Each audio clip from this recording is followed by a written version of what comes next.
Olá, bem-vindos a mais um vídeo aqui no canal Ricardo de Paris. Eu sou o Ricardo e hoje temos mais um capítulo do livro O Minotauro de Monteiro Lobato. Mas primeiro, curta o vídeo e se for a primeira vez aqui, inscreva-se e acione o sininho para receber notificações. Já curtiu? Já assinou o sininho? Já se inscreveu? Então vamos lá para a história. Capítulo 20. A Esfinge e o Oráculo de Apolo. Na ilustração temos Emília, Pedrinho e a Esfinge. E Pedrinho parece estar assustado, ele está tremendo. Ou será que é frio? Fica um mistério, vamos descobrir. Mas afinal de contas, diz Pedrinho, nossa viagem nestes séculos não foi para aventurar, sim para procurar tia Anastácia. Temos de refletir nisso. De refletir não, contestou Emília. Temos de indagar, de perguntar por ela a toda a gente.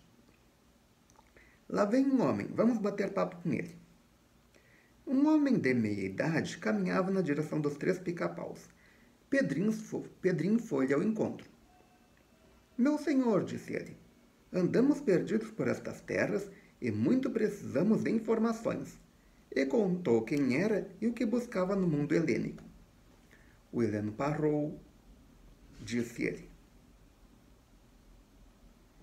O heleno parou, muito admirado da figurinha da Emília e do Visconde. Por fim, foi respondendo a todas as perguntas que lhe faziam. Pois é isso, disse Pedrinho. Andamos atrás de tia Anastácia. Prometi a vovó não voltar de mãos abanando e estou atrapalhado. Quase que sei que ela está aqui, aprisionada por um dos monstros que atacaram o palácio do príncipe Codadada. Mas onde? O heleno declarou não ter visto preta nenhuma que se parecesse com a descrita. O remédio me parece uma consulta ao oráculo de Delfos, concluiu ele.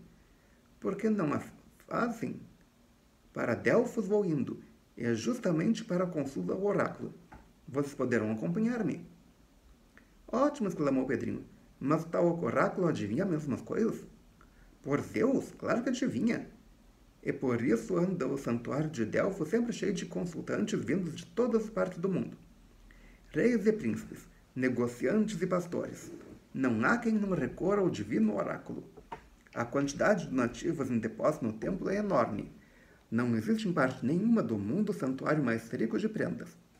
Uns dão um bloco de ouro, outros dão estátuas de mármore ou bronze. Há mais estátuas em Delfos do que em todas as cidades helênicas reunidas. E quem faz as adivinhações? Perguntou Emília. A Pítia. É em Delfos que o grande Apolo se manifesta por meio de uma fenda na montanha, de onde saem os vapores miraculosos. A mulher que respira esses vapores sente logo uma tontura, fica descabelada de olhos enormes a espumejar, e por fim solta as palavras de Apolo. Mas, como nem sempre o que ela nos diz é inteligível, há os sacerdotes dos santuários que as interpretam. Isto é, explicam o significado das palavras divinas. Pois aí está uma coisa que só vendo, murmurou Emília. Duvido que a Pítia adivinhe quem é o Visconde de Sabugosa. Este disse o heleno apontando para o Visconde que suava com uma maleta da Emília às costas. Este até o adivinho, é uma aranha. Não, quero que a Pítia adivinhe de que substância ele é feito, porque o Visconde é de um produto do milho, coisa que não há por aqui. Adivinha sim, assegurou o heleno. Não há segredos para o grande Apolo. Iam os 3 lado a lado do heleno, por um caminho sem fim que cortava uma região pouco povoada. Em certo ponto viram uma casinha de campo onde morrera a gente. Preparavam-se para o enterro. Vamos espiar, disse Pedrinho. Quero ver como é a morte nesse século. Não viram grande novidade. Tudo lembrava cerimônias fúnebres modernas. Uma coisa, porém, causou-lhes espécie. Em dado momento, um dos amigos do defunto abriu-lhe a boca e enfiou lá dentro um óbulo, que era a menor moedinha de cobre em circulação. Que perigo! Exclamou o Visconde. O cobre produz um óxido chamado verde pares, que é um veneno. Todos riram-se da Emilice e do Visconde. O heleno explicou que era na boca que os defuntos levavam dinheiro para a passagem na lagoa Estígia, porque nada é veneno para os defuntos.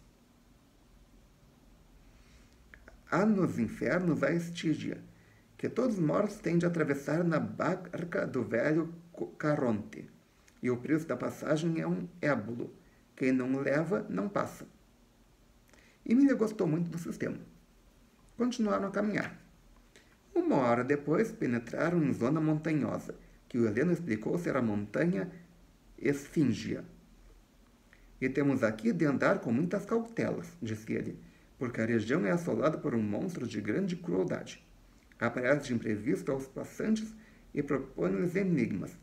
Quem não dá a solução certa é devorado. Não é a Esfinge? Perguntou Pedrinho. Sim, é esse seu nome. A Esfinge é filha de outro monstro famoso, a Quimera de 3 cabeças. Da Quimera? Oh, conhecidíssima nossa. Já esteve lá no sítio do Pica-Pau Amarelo com o senhor Belarofonte. Está velha e caduca, pobre, sem dentes e sem fogo. Isso vocês viram no Pica-Pau Amarelo. Lembram? Se lembram, coloquem nos comentários aqui embaixo. Se não lembram, quer dizer que não estão vendo os vídeos, então acompanhem os vídeos antigos.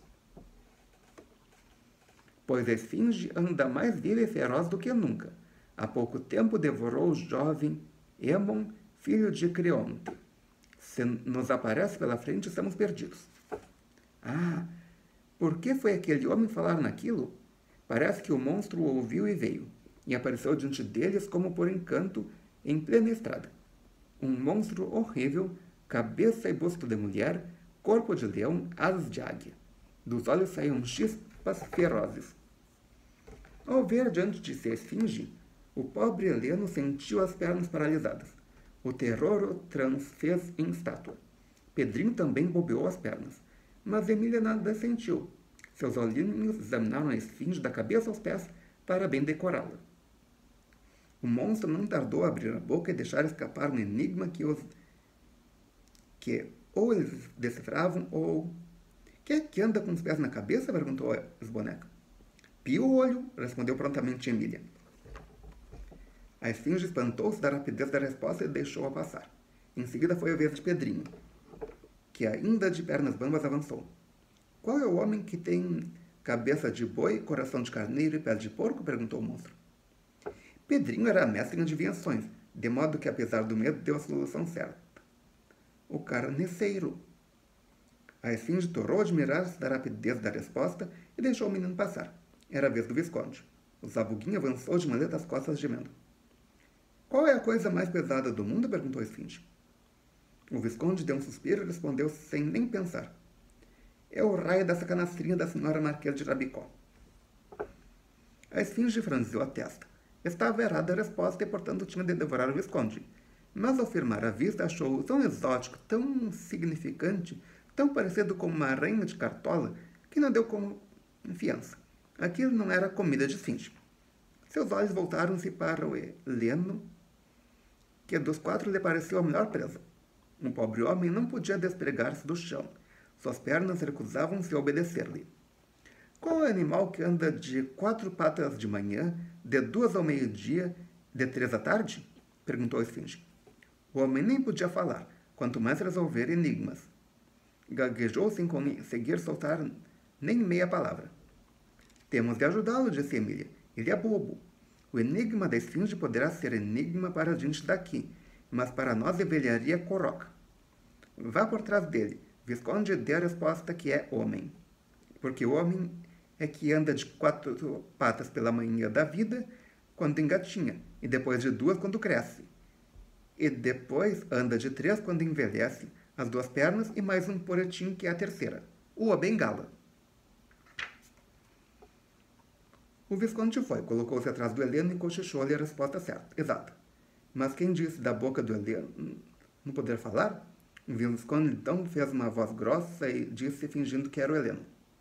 O animal que de manhã anda de 4 patas, e ao meio-dia anda de 2, e às 3 anda de... e à tarde anda de 3, é o homem. Ao ouvir aquela certíssima resposta, o monstro ficou assombrado. Já havia proposto semelhante enigma a dezenas de passantes, sem que nenhum atingisse atinasse com a solução, e a todos ela devorou. Mas agora, passe, e depressa antes que eu me arrependa, urrou a desapontadíssima esfinge para o Heleno, o qual imediatamente desatanguiu as pernas e passou de corrida com o Visconde atrás. O monstro lá permaneceu no meio do caminho tonto, abestalhado, sem saber o que pensar. Nunca lhe acontecera aquilo, cercar 4 passantes e não conseguir comer nenhum. Uf! Exclamou Heleno já adiante, enxugando o suor da testa. Escapei de boa, mas como é que vocês podiam saber decifrar esses enigmas? Eu nem que levasse a vida inteira pensando não era capaz de resolver um só. É que nós somos macacos de circo, disse Emília, piscando os olhinhos. Nunca nos apertamos. Não tive o menor medo da esfinge, pela certeza em que estava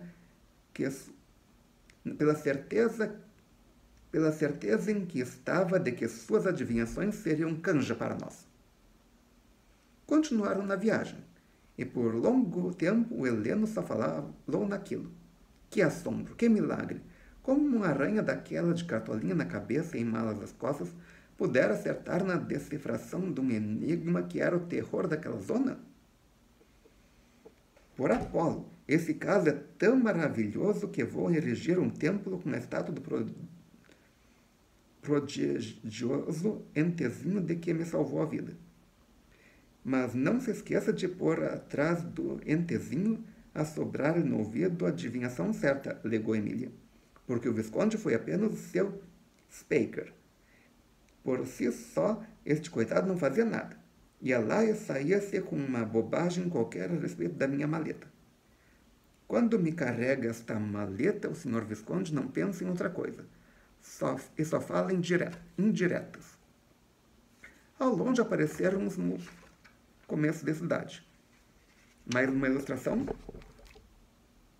Emílio Visconde sentado, caídos ao chão, e parece que tem algum grego acudindo eles. O que será que aconteceu? Atrás de uma parede e uma porta. O que será que tem atrás dessa porta? Vamos descobrir. Ao longe apareceram os começos da cidade. Estamos chegando, disse o Heleno. Lá está o santuário de Delfos. A entrada dos pica-paus em Delfos causou sensação.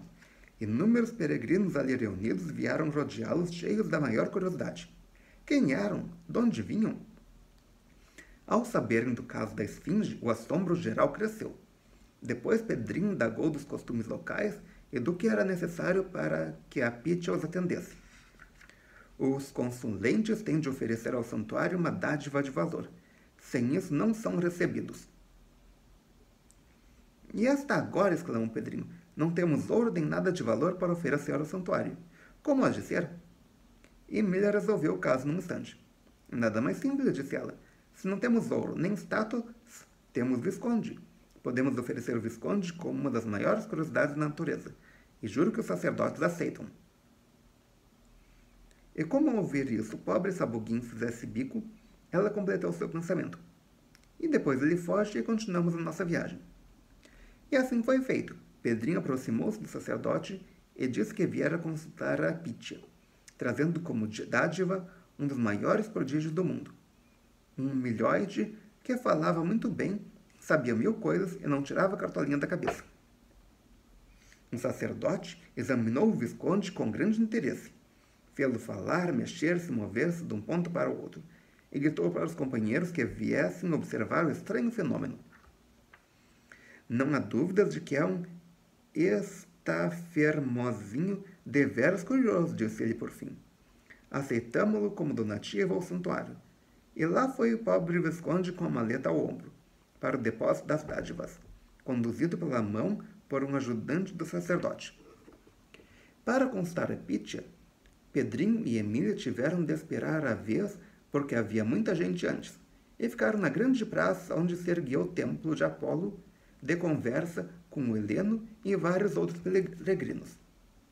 A fim de matar o tempo, contaram histórias do mundo moderno, fizeram mágicas apreciadíssimas, como a de produzir fogo por meio de um pau de fósforo riscado na caixinha. Cadê a mágica? Os gregos ali reunidos estavam de boca aberta. Assombro maior nenhum deles tinha visto. Chegou afinal a hora da consulta. Pedrinho e Emília foram introduzidos na câmara do oráculo. Lá estava a Pitya, com seu ar de louca, sentada em cima de uma trípode, por baixo da qual subia da terra um vapor. Com o maior desembaraço, Pedrinho disse ao que vinha: queremos saber onde está uma tia Anastácia que sumiu lá do sítio de vovó e deve ter afundado nessas terras. Uma mulher cor de carvão, completou Emília. De quase 70 anos, beiçuda, lenço de ramagem na cabeça, mestra em bolinhos. A Pitya concentrou-se, babou, escabujou, arrepelou os cabelos e por fim disse com os olhos parados: o trigo venceu a ferocidade do monstro de Guampas. Pronto, era só aquilo. Pedrinho e Emília retiraram-se desapontadíssimos. Não encontravam muito sentido nem nas palavras do oráculo. Parece que a esfinge foi a professora dessa pitonisa, disse Emília. Em vez de nos dar uma resposta clara, vem com quebra-cabeça. Confesso que fiquei na mesma. Temos de pensar, Emília. Pensar muito, mas aqui é impossível. Temos de sair do meio dessa multidão. Saíram. Foram ter a um jardim deserto onde se sentaram na relva, com as mãos na cabeça pensando. Súbito, Emília deu um grito. Eureka! Eureka! Achei! Achei! Tia Anastácia está sã e salva nos domínios do Minotauro. É isso. Pedrinho não entendeu a decifração. Por quê? Tudo está claro como água, Pedrinho. O trigo quer dizer tia Anastácia, porque ela, como cozinheira, lida muito com trigo, farinha de trigo, massa de trigo, pastéis, bolinhos, etc. E com as coisas gostosas que ela fez com farinha de trigo, venceu. Isto é, amassou a ferocidade do monstro de Guampas, que não pode ser outro senão o Minotauro. Que por coincidência é o título desse livro. Será coincidência? Fica um mistério. De todos os monstros que invadiram o palácio do príncipe Cododado, só havia um de guampas ou chifres, o Minotauro. Logo, tia Anastácia está sã e salva nas unhas do Minotauro. Viva! Pedrinho achou bastante lógica a interpretação emiliana. E onde mora o Minotauro? O Heleno que nos acompanhou deve saber. Vamos procurá-lo. Foram em procura do homem e souberam que o monstro morava na ilha de Creta. Tinham de partir imediatamente para a ilha de Creta, mas antes era preciso acudir o Visconde. Como arrancá-lo do santuário, foram os dois para lá e deram várias voltas em redor, paredes altas sem janelas. A única abertura é a porta de entrada, observou Emília. Por ela o Visconde passou e só por ela poderá sair. Mas o Visconde é a lerdeza em pessoa. Se fosse eu, já havia escapado, porque os sacerdotes volta e meia abrem a porta para guardar mais dádivas. Fiquemos aqui por perto. Talvez o Visconde compreenda que o único meio de salvação seja aproveitar-se de um dos abrimentos da porta e fugir. Assim fizeram. Ficaram por ali de olho na porta, espiando pela fresta, cada vez que um sacerdote abria o santuário. Mas nada do Visconde aparecer. Impaciente com a demora, Emília resolveu agir.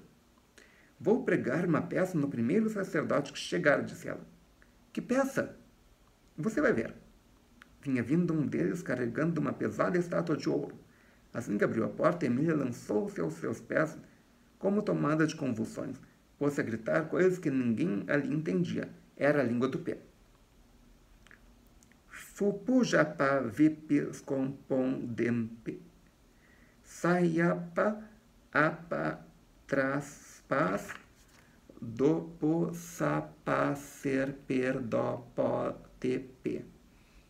Quam pandopo epelepe vipier per sapaiampim pondo epe não pão espesquepe sapa apa mapalepetipinhapa. O sacerdote ficou espantadíssimo daquilo. Abriu a porta do templo, entrou, guardou lá a estátua e voltou apressadamente para acudir àquela criatura. Na sua atrapalhação, não percebeu que o Visconde também saíra atrás dele, sempre com uma maleta às costas. Ao perceber isso, Emília fingiu que ia voltando a si. Que é que teve? Perguntou o sacerdote, abaixando-se para cuidar dela. Um ataque perilético. disse a diabinha soprando-se e passando as mãos pelos olhos. Mas já estou boa. Ah, sou sujeita a essas coisas, meu senhor. Quando Emília entretinha o sacerdote, o visconde, na ponta dos pés, esgueirava-se dali. Momentos depois estavam os três reunidos num certo lugar deserto, já prontos para a partida. A ilha de Creta é longe, disse Pedrinho. Temos de tomar uma pitada do pó de pirilim-pim-pim. E saltou do bolso o canudo que continha o maravilhoso pó vencedor das distâncias. E aqui termina mais um capítulo. Se você gostou, clique em curtir, adicione esse vídeo aos seus favoritos, compartilhe com seus amigos, traga um novo inscrito para o canal. Ok? Obrigado pela presença, obrigado pela audiência, até amanhã com mais um vídeo e melhor possível.